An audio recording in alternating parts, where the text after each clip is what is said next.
to the practice, I just want to reference the vrittis. So they are 5: pramana, viparya, vikalpa, nidra, and smriti. What the first of them, pramana, which actually it translates as valid knowledge, has 3 aspects, but valid knowledge. I often say direct experience, but we'll step over that.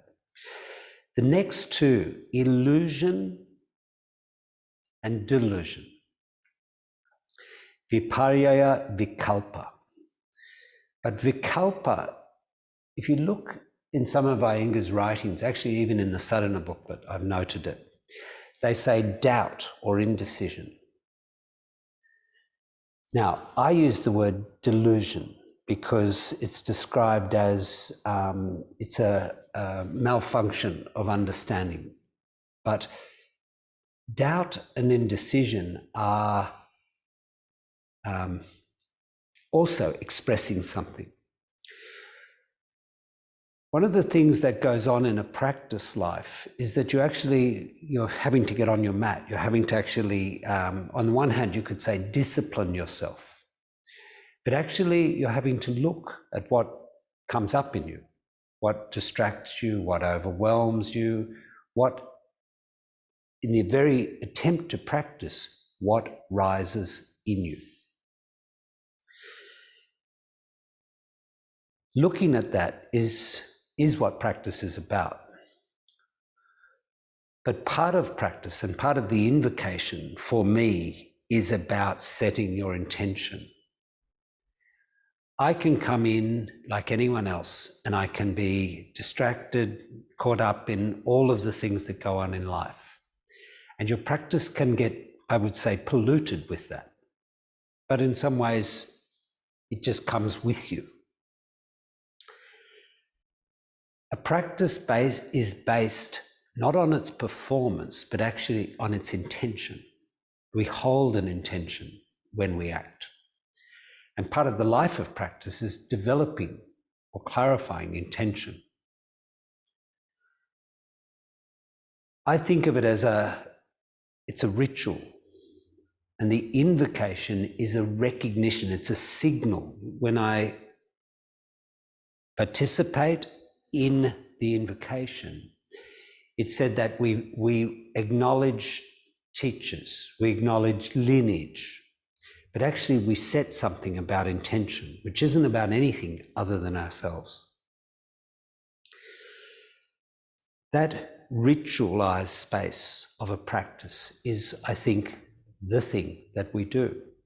We give value to something beyond our I-ness and beyond our thoughts. And what makes it difficult, I think, for us in this society is that those things are not valued. They're not even acknowledged as existing, let alone valued.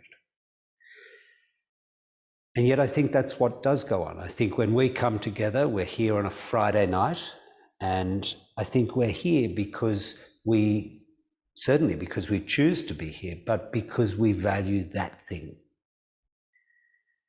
And I think it's very easy to lose, either to lose sight of that, but it is the case that anyone who develops a practice over time, in a way, they are doing it, whether they're conscious of it or not.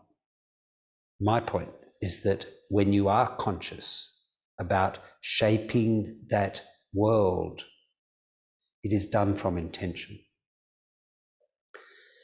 And the only other reference that I would point you to is in the Grades of Sadhaka.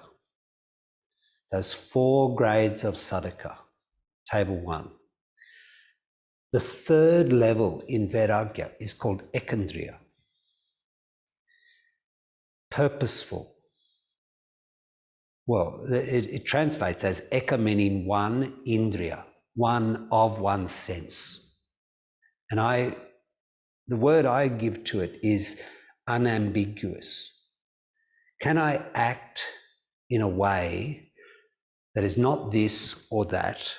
I'll stretch a bit and then I'll see how I go. I'll try this pose. When I've had enough, I'll stop. Purposeful or unambiguous action is action which does not have conflict, but it said that action that does not produce reaction. And that is not about effort. It's not about can I be stronger, longer, harder. It's none of that. It's about how you set your intention. What is your motivation to act? So the two references in the vrittis, the third vritti, Vikalpa, and Ekendriya. Now, I'm not saying they're the same, but I'm saying they're both significant references to how we act and where we stand on that map of yoga.